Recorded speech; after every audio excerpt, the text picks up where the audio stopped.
मैं पढ़ने तो बैठा लेकिन फिर मैं फोन पे इंस्टाग्राम चलाने लगा। अब यार बैंक का काम तो है लेकिन छोड़ो, कल कर लेंगे। अरे हाँ यार बिल्कुल, आजा आजा घूमने चलते हैं, काम तो बाद में भी होता रहेगा। अरे आज तो इंडिया का मैच है, आज तो मैं मस्त 4-5 घंटे अपना टाइम वेस्ट करूंगा। अरे यार उस लड़की को थोड़ा मैं टाइम दूंगा, उसकी केयर करूंगा, उसके आगे पीछे लगा रहूंगा तो वो मस्त मुझसे इंप्रेस हो जाएगी। क्या ये सब चीजें आप भी करते हो? तो जी हाँ, ये वीडियो बस आपके लिए ही बना है। तो आइए फिर समझते हैं क्या वो टॉप 5 एडवाइसेस हैं जिससे आप अपने टाइम को बेटर मैनेज कर सकते हो। सो पहली एडवाइस है एन आउटलाइन प्लान। अब चाहे आप इसके लिए पूरी प्लानिंग कर लें या जस्ट एक आउटलाइन सा प्लान कर लें, मतलब कुछ तो प्लानिंग आपको करके चलनी पड़ेगी। अब ये हर एक काम के लिए बता रहा हूं मैं, चाहे आप स्टडीज कर रहे हो, चाहे आप जॉब कर रहे हो, आप बिजनेस कर रहे हो या कोई और भी काम कर रहे हो। ट्रस्ट मी, जब आपके पास एक बिफोर हैंड प्लान रहता है ना, तो 80 से 90% चांसेस होते हैं कि उस काम को आप एग्जीक्यूट कर ले जाते हो, चाहे आप कितना ही बिजी क्यों ना हो। So always plan a day ahead कि आपको कल क्या करना है। फॉर एग्जाम्पल, सपोज आज हमने एक टॉपिक या सब्जेक्ट कंप्लीट कर लिया है, बट हमने ये नहीं सोचा कि कल क्या पढ़ना है। तो कल जब आप पढ़ने बैठोगे ना, तो सबसे पहले तो इस चीज में टाइम वेस्ट कर दोगे कि एक्चुअली आज हमें पढ़ना क्या है। और जब आपको ये पता नहीं होगा तो आपका माइंड डाइवर्ट होगा और ये भी हो सकता है कि उस दिन पे आप कुछ भी ना पढ़ें। और ये हर एक प्रोफेशन में होता है। अगर आपने बिफोर हैंड एक प्लानिंग नहीं रखी है तो आपके माइंड डाइवर्ट होने के बहुत चांसेस होते हैं।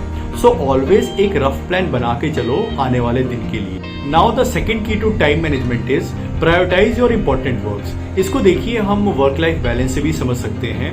अगर मैं नॉर्मली बात करूं तो एक दिन में हमारे पास 3 से 4 ही ऐसे बड़े टास्क होते हैं जिसके लिए हमको टाइम मैनेजमेंट की जरूरत होती है। फॉर एग्जाम्पल, अगर आप स्टूडेंट हो तो आपको पढ़ना होगा, अगर आप ऑफिस में हो तो आपको ऑफिस के कुछ काम हैं, या बिजनेस में हो तो बिजनेस के काम होंगे। इसके अलावा आपको थोड़ा टाइम फैमिली के लिए निकालना पड़ता है, कभी कभी आपको फ्रेंड्स को टाइम देना पड़ता है, एंड देन आपके हॉबीज, इंटरेस्ट या कुछ आप जैसे स्पोर्ट्स एक्टिविटी या फिजिकल एक्टिविटी करना चाहते हो, उसके लिए आपको टाइम निकालना पड़ता है। That's it. सो आपको ये प्रायोरिटाइज करना पड़ेगा कि जॉब किस हद तक जरूरी है, उसके बाद हम फैमिली के साथ एक हेल्दी टाइम कैसे स्पेंड कर सकते हैं, और हमारे पर्सनल स्पेस के लिए हमको टाइम मिल रहा है या नहीं मिल रहा है। सिर्फ काम की वजह से हम हर एक चीज को इग्नोर नहीं कर सकते और हमें करना भी नहीं चाहिए।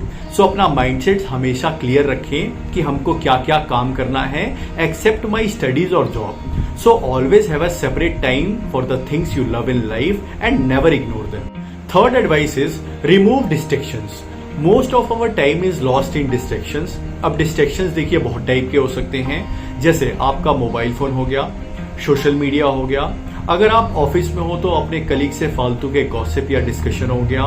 मैं थोड़ा और पर्टिकुलर हूं तो किसी किसी को स्पोर्ट्स में इतना ज्यादा इंटरेस्ट रहता है कि वो अगर इंडिया का मैच आ रहा है तो वो पूरा ही देखेंगे। किसी किसी को ओटीटी प्लेटफॉर्म से सीरीज देखने का एक अलग ही नशा होता है, तो किसी को सोना बहुत पसंद है। तो ये सब चीजें आपके लिए डिस्ट्रैक्शंस का काम करते हैं। आप इस चीज को समझो कि एक लाइफ में अपने मेन रोल प्ले होता है। जैसे अगर आप पढ़ाई कर रहे हो तो पढ़ना आपका मेन रोल प्ले है, अगर आप जॉब या बिजनेस कर रहे हो तो वो आपका मेन रोल प्ले है, क्योंकि यही आपका करियर बनाएगा, आपकी लाइफ में फाइनेंशियल स्टेबिलिटी लाएगा। सो ये आपका मेन रोल प्ले है जिसमें आपको मैक्सिमम इनपुट देना है, और इसके बीच जो भी आए आप उसको कंप्लीटली इग्नोर करें।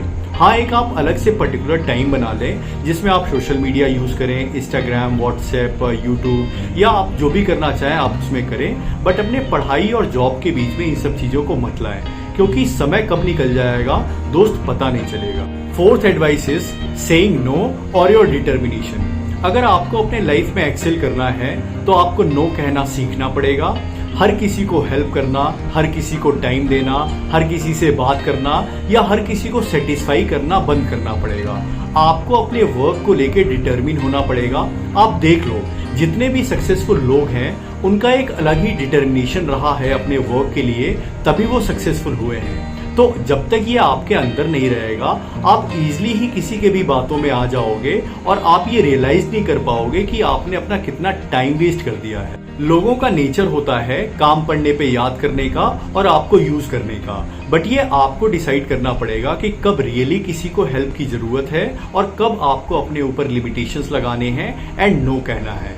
बिकॉज समवे और अदर लोग हमेशा ही डिससेटिस्फाइड रहेंगे आपसे, तो एटलीस्ट आप अपना काम ठीक से करें। लोग सेटिस्फाइड रहें या ना रहें, एटलीस्ट आप तो सेटिस्फाइड रहोगे।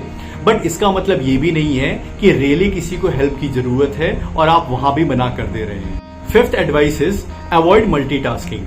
अब आप सभी को पता है कि मल्टीटास्किंग क्या होता है, सो इसको कंप्लीटली अवॉइड करें कि आप बहुत सारे काम एक साथ ले लें और फिर आप सोच रहे हो कि फटाफट सब कर लेंगे।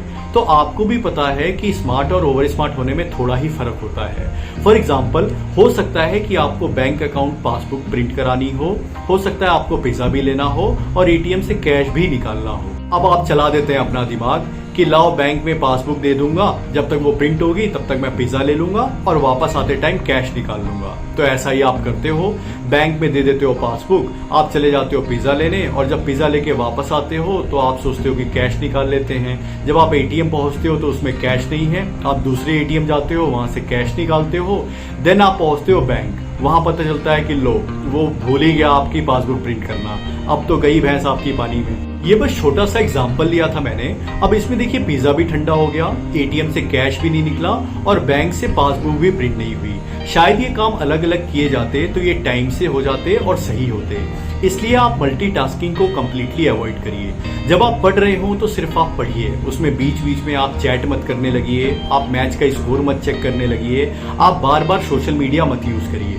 जब आप जॉब कर रहे हो तो आप सही से जॉब करें, उसमें बीच में कलीग से गॉसिप या डिस्कशन ना करें। जब आप मेरा वीडियो देख रहे हो तो आप उसको भी ध्यान से देखें। जो आप ये बीच बीच में स्किप करके वीडियो देखते हो और लगता है कि पता नहीं चलेगा, तो मुझे सब पता चलता है। इसलिए मल्टीटास्किंग को इग्नोर करें और अपने काम पे सही से ध्यान दें। सो दोस्तों, ये कुछ एडवाइसेस थे how to manage your time. And आपने ये सेइंग तो सुनी ही होगी कि अगर आपको कोई काम करवाना हो तो आप हमेशा एक बिजी पर्सन को दें, एक खाली पर्सन को कभी ना दें। क्योंकि जो एक बिजी पर्सन होता है ना, वो अपना टाइम बेटर मैनेज करता है, तो वो आपका काम करवा ले जाएगा। अगर खाली पर्सन को देंगे तो वो बस डिले करेगा या अवॉइड करेगा। सो टाइम को वैल्यू देना बहुत जरूरी है। एंड अगर आप वैल्यू दे रहे हैं तो उससे कुछ वैल्यूएबल आउटपुट भी निकालें, क्योंकि टाइम एक बार निकल गया तो वापस नहीं आना है। उम्र ढल गई तो बस अफसोस रहेगा और कुछ नहीं। इसलिए जिंदगी के हर एक पल को एंजॉय करिए, अपना 100% दीजिए, सब अच्छा ही होगा। वीडियो अच्छा लगा हो तो लाइक करें, अपने आसपास दोस्तों में शेयर जरूर करें। आपका थोड़ा भी सपोर्ट मेरे अंदर एक अलग ही कॉन्फिडेंस देता है और अच्छे से अच्छा कंटेंट बनाने के लिए। तो चलिए फिर अगले वीडियो में मिलते हैं, तब तक के लिए धन्यवाद।